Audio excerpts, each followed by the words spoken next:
jalqabarratti manneen barnoota magaalaa Finfinnee tokko keessatti salaata wal qabatee dhibbana waldiddaan uumameera.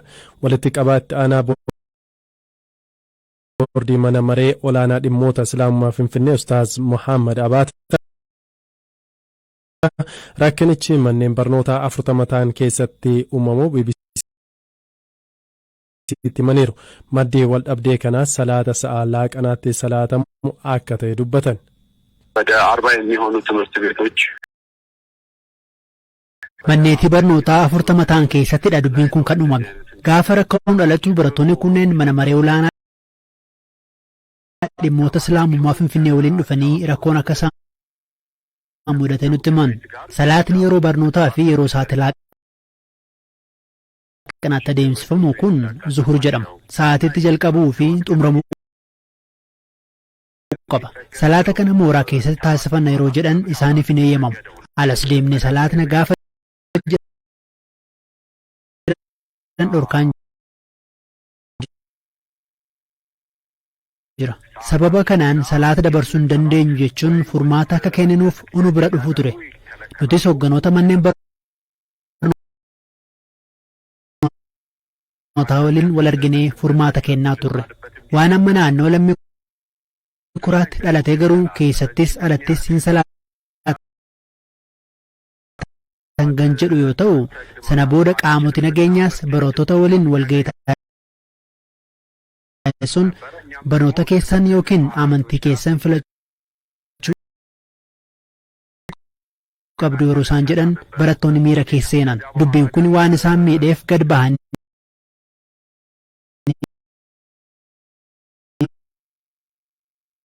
salaata itti fufanii jennaan dubbiin itti hammaatee hanga dhukaasni banamutti ga'ee jechuudha. Ta'us dhimmi kun mariidhaan akka hiikamuu fi yaalaa jirra.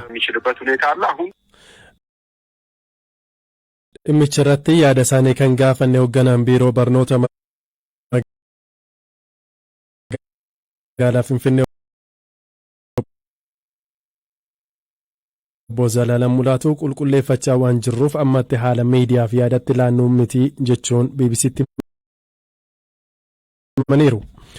Sagantaa ittaanu qabanneen dhaabbanni biyyoota gamtoomanii yaa'ii isaa waliigalaa kamisaa eebila 7 bara 2022 Niiyorkitti taa'een waraanni Raashiyaa Yuukireen keessatti sarbama mirga namoomaa cimaa raawwateera jechuun biyyattii miseensummaa mana maree mirgoota namoomaa UN keessaa dhorke.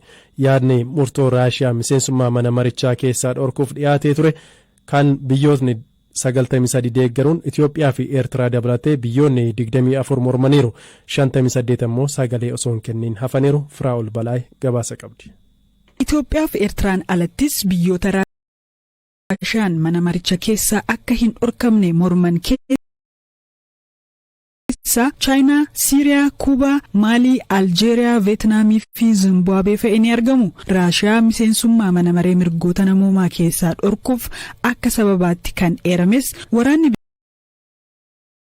biyyattii Yuukireen keessatti sarbama mirga namoomaa cimaa raawwateeraa kan jedhudha. Osoo kenniinsi sagalee miseensotaan hin eegalamiin duras UN'tti ambaasaadarri Yuukireen Sergey Kaayislaayisaan Raashiyaan dararaa suukaneessaa raawwattee jirti jechuun dhimma ajjeechaa namoota nagaa loltootni Raashiyaa magaalaa Buuchaa keessatti raawwatan kaasanii ture. Bakka bu'aan Raashiyaa Geenaadii Kuzmiin garuu sagalee kenname kan balaaleffatan yoo ta'u, biyyoonni akka Kooriyaa Kaabaa fi Siiriyaa deeggarsa isaanii dhageessisaniiru. Haa ta'u malee biyyoonni lixaa hedduun Raashiyaan mana marichaa keessaa akka dhorkamtuuf sagalee deeggarsaa kennaniiru. Akkasumas biyyoonni akka Senegaal, Niijar, Kaameruun, Gaambiyaa, Masrii, Keeniyaa, Taanzaaniyaa, Kaatar, Saawud Areebiyaa, Yuunaayitid Arab Emireet fi Yuugaandaa fa'i ammoo kanneen biyyoota 58 osoo sagalee hin kennin hafan keessatti argamu. Biyyoonni miseensa ta'an kunneenis yoo mana maree mirgoota namoomaa keessaa biyya miseensa ta'e yoo haqan kun kan jalqabaa miti. Liibiyaan hoogganaan biyyattii booda aangoorraa kaafamuun ajjeefaman Muammar Gaadaafi mormitoota irraan miidhaa mirga namoomaa gahaniiru jedhamuu hordofee bara 2011tti teessuma mana marichaa keessaa qabdu dhabdee murtee yaa'ichaan darbe kana hordofees ministeerri dhimma alaa Yuukireen Dimitroo Kuleeb dhaabbata biyyoota gamtoomanii mirgoota namoomaa eegsisuu keessatti yakkamtoonni waraanaa iddoo hin qabaatanii jedhaniiru.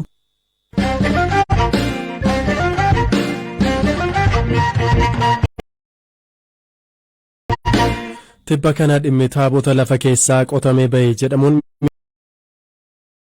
miidiyaalee hawaasaa irratti ijoo dubbii ta'ee ture. Bulchiinsa magaalaa Galaan ganda Caffeetumaa jedhamuun beekamutti kan mudate ta'in miilanaa kun ammayyuu furmaata hin arganne. Dhimma kana irratti BBC'tti kan dubbatan kantiibaan magaalaa Galaan aadde Waayinisheet Gizaw torbee darbe keessa namootni muraasni bulchiinsa magaalichaa dhufuudhaan bakka Caffeetumaa kanatti kadhannaa goona jechuun gaafatanii jedhan. Haala ture irratti waayilakoo maatii olaanaa wajjin turtii taasisaniiru. Wanni lukkuma qabnu naannoo sadiitti dhalooti goona maal waan jedhu kana jalqaba kaasanii dhalootiidhaaf fayyamni gaafatamu hin jiru isa hin dandeessu garuu isa booda waan dhufuuf jalqaba itti himneenu amma wanni akkasii argame kun ta'e jedhamee amma bakka sanitti akka carraa immoo qarsiin isa bira jira baay'ee wal cinaadha jechuudha bakki argame jedhamu fi jechuudha ibin qarsiin hin argamu fayyataniitiin yaadan kun hin argamas yoo ta'e chartiitti galfattu malee booda wanni waliin jiru kan jedhu kanaan dhalootii jalqabne jedhanii guyyaa muraasa booda arganne jedhanii ibin akka nama tokkotti itti namannu nu hin beeknu jechuudha.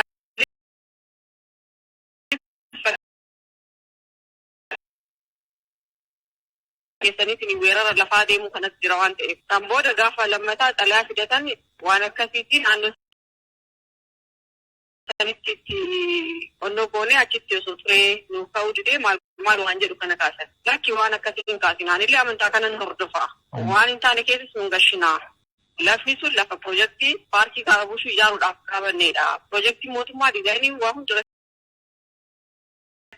tuqameedha wanni isiniin argattan jettan kun argattan taananis jedhee chaalchii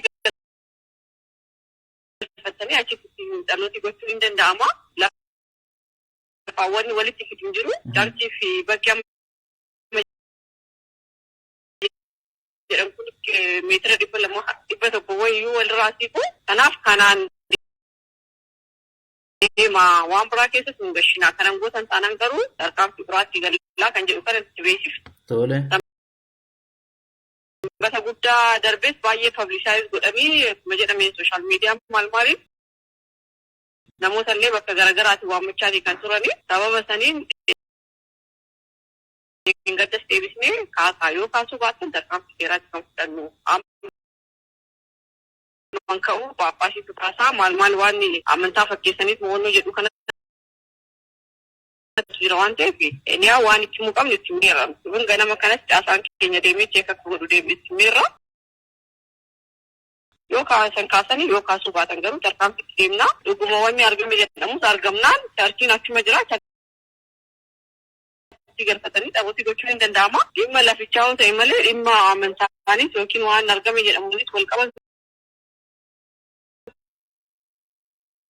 tokkollee hin jiru miijannoon akka bulchiinsa magaalattis qabu kan ibin sababa garaagaraatiin mallattoowwan tokko jiru amantaa fakkeessanii warri deemtan kun rakkanarraa of qaba amantaan kamiyyuu mirga argatee yeroo kamiyyuu akka biyyaatti akka magaalaa keenyatti hunduu amantaa isaatiin gaggeeffachaa kan jiru ganama kana tolu afaan turaanis irraa deeme amma galaan jira inni waan jiru Misirreessinaa yoo ta'u baate immoo caasaa seeraa waliin itti deemnee haga ammaa kabajaan dubbisaa jirra. Haga ammaa namooti kun hagam achi turaniiru bakka san? Hagamuun ture torban gara. Torbee darbe keessaa kan akkan jedhamu? Torbee darbe keessa kan argame jedhanii kan nuti sassaabbatanii xiqqoo pabliisaayiz godhan naannoo sanbata guddaati. Immoo naannoo sanbataa sanis chaaleenjii biraa keessa waan turreef yeroo tokkotti hin deemnu jenneeti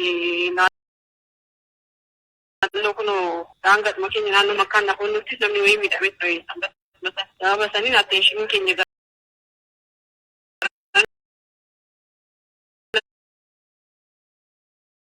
Isaan immoo xiqqoo paablisaayis godhanii gamanaan nama waammachaa turan kan jedhu kana namni hawaasni achiin beeku isaan finfinneedhaa gara bawaatii maal waammachaa kan ture.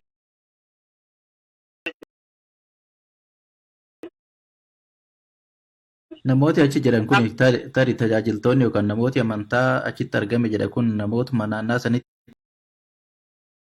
tajaajilanii moo? Naannaa sanii miti. Amma fakkeenyaaf namichi waa uffatee achitti lallabaa ture tokko jedhan gara biraatiin ari'amee nama dhufee iddoon kan jala baay'ee qabu abbaa amantaa of fakkeesseetiin gara biraatti naannoo kanatti wanjala biraallee kan hojjetee deemeedha kan naan jedhanii erga namichi deemee odeeffannoo kan arganne ammaaf jiru garuu gaafa kana nama barsiisitti achi dhufee ture jedhanii gaafa sanbataa. Amma bulchiinsi magaalaa namooti kun ammallee achuma jiru lafa kana bakka sanitti ijaarra yoo jedhani bulchiinsi magaalaa hin eeyyama haala kanaan. Hin eeyyamu akka kana hin eeyyamni jala murreetti hin tokko itti piroojeektiidhaaf hojjetameera. Nama nu kennisiisuudhaafis wanni banaa godhu jiru maaliif achuma jira beeksisaan. Tarii ergaa biraa qabaa waan akka kanaa fakkeenyaaf bara darbellee koyyee faccee faatti samii irraa bu'e taabonni ka jedhuunfaa wanni waa'ee lafa babal'ifachuutiin moo wal qabatu jedhu namoonni. Amma mallattoon jiru sanuma.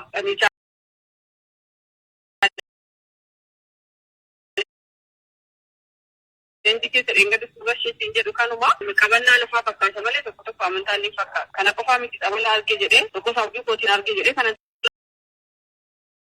tokko taati kan jiru isas dhaabsisnee mana hidhaa gashinee kan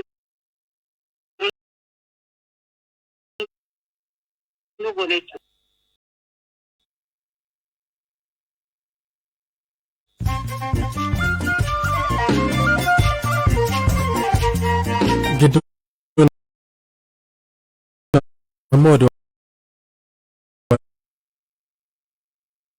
Gaggabaaboon isinitti himaa gaazexeessaan Raashiyaa badhaasa Noobilii nagaa injifatee fi waan mootummaa qeequ gabaasu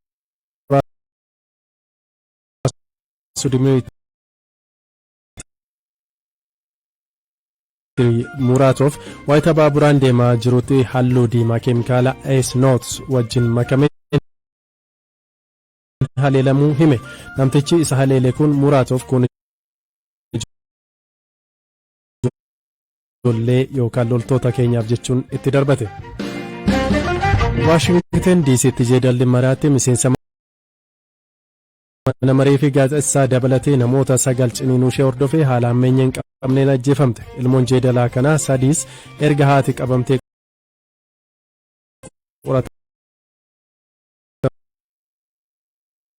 qoratamtee fi dhibee akka qabdu mirkanaa'ee booda ajjeefamaniiru. Naayijeeriyaan dhaddachi dhimma shororkeessummaa ilaallatu gabaasa miidiyaa kan arganne dhorkite. Manni murtii federaalaa Naayijeeriyaa ogeessota seeraa himataa fi himatamaan alattiin namuu akka hin seenne dhorkeera.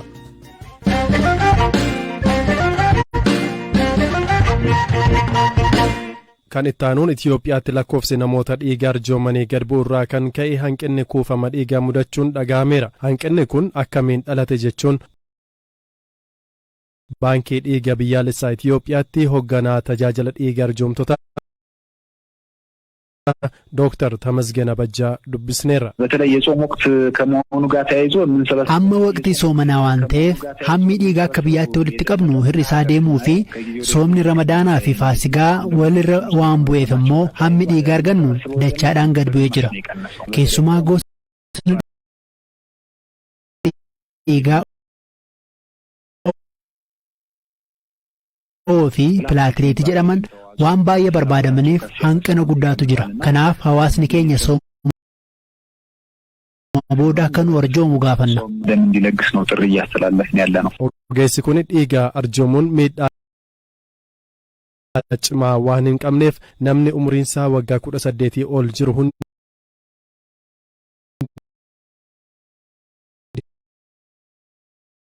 ji'a sadiin akka arjoomuu fi lubbuu akka baraaru gaafatu. Yeroo dhiigni gahaan hin jiraanne rakkoo qaqqabus akkasiin ibsu. ያው እንደው በቀላሉ እንኳን ብናየው ከወሊድ ጋር ተያይዞ haala salphaatiin illee yoo laalle haadholin yeroo da'umsaa dhiigni isaanii dhangala'u sa'aatii 2 keessatti isaan ajjeesuu danda'a. Kanaaf hakiimoonni dhangala'uu dhiigaa kana dhaabuuf tattaafatu. Dhumarratti garuu filannoon qaban dhiiga mataa isaanii kennuudha. Kanaan achi sababa kanaan haadholii dhabnaa jechuudha. Namoonni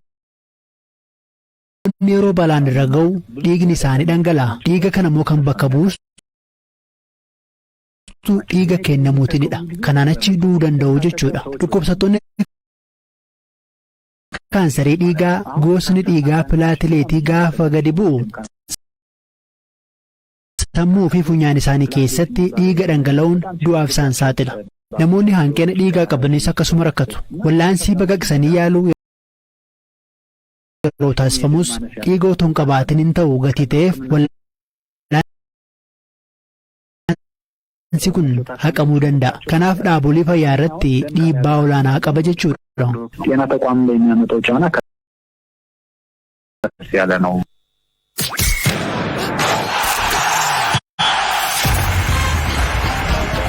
Kubbi miilaa yeroo gabaabaa keessatti kan jijjiiramu waan ta'eef akka gosa ispoortii kaanii waggoota dheeraaf milkaa'inaan itti fufuun ni ulfaata. Manchester City fi Liverpool erga morkattoota jajjaboo walii ta'anii amma waggoota 5 qofa jedhe leenjisaan Manchester City Pep Guardiolaan. Liverpool morkataa koo cimaa yeroo kamiyyuu akka ta'een jireenya koo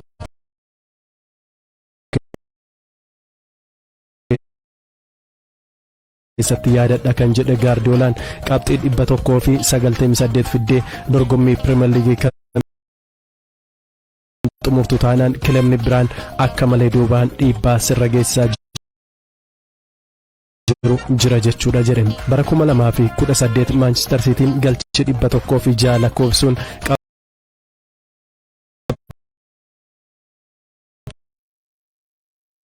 qabxii 100 dorgommicha mo'ate. Yeroo sana Liverpool qabxii 25 caalamee arfaffaan xumure. Garuu ergasii fooyya'insa guddaa fiduun waancaa Premier League fi Champions League mo'achuu danda'eera. Qabxiin waggoota arfan kilabootni lamaan galmeessan osoo ida'amee Manchester Cityn taphoota 144 irraa qabxii 338 yoo argatu Liverpool qabxii tokkoon qofa caalamee qabxii 337 galmeesseera.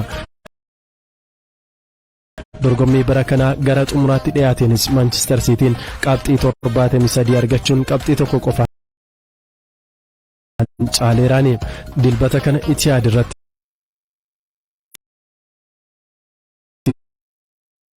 kilabootni lameen morkii cimaa taasisu. Manchester Cityn dirree isaa irratti taphachuun carraa xiqqaa kennaafii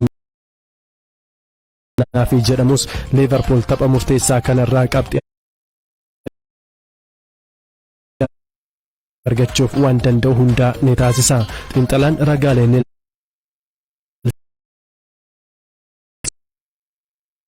Grayson amma Manchester Cityn kilaba cimaa Awurooppaati.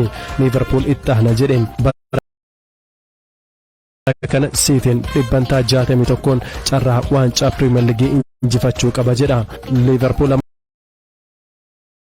carraan isaa mo'achuuf qabu 39 kan jedhe ragaan kun yoo Cityn taphicha kan mo'atu ta'e carraan waancaa Premier League bara kanaa mo'achuuf qabu gara 86tti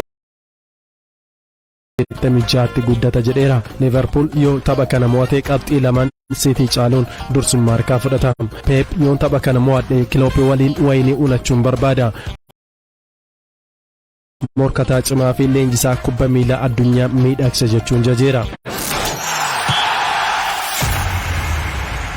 Kabajamtoota dhaggeeffattoota keenya sagantaa raadiyoo BBC Afaan Oromoo jimaata galgalaa isiniif qopheessine asumarratti xumurree jira. Saganticha kan isiniif dhiyeesse Anzalaalam Taaddisaan ture. Qopheessummaatiin Firaa'ol Balaayee nu waliin turtii taasistee jirti. Torban gaarii qabaadhaa isiniitiin jenna. Odeeffannoowwan dabalataa torban irraa jechuudha karaa weebsaayitii yookaan marsariitii keenyaa argachuu ni dandeessu. Sagantaa raadiyoo biraa wixata